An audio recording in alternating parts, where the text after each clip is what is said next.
Hi friends, today we'll talk about how to fix or how to solve the problem of a glitch on the application of Clubhouse. You click on settings.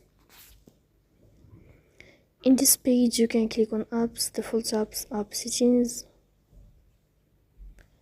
On above you can search about Clubhouse and you will enter.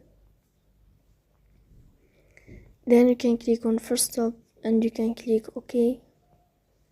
After that you'll enter to the window of storage. Here you can click on clear cache. In the end you can turn on your airplane mode. And you can turn off your airplane mode again. So please don't forget to support us by like and subscribe.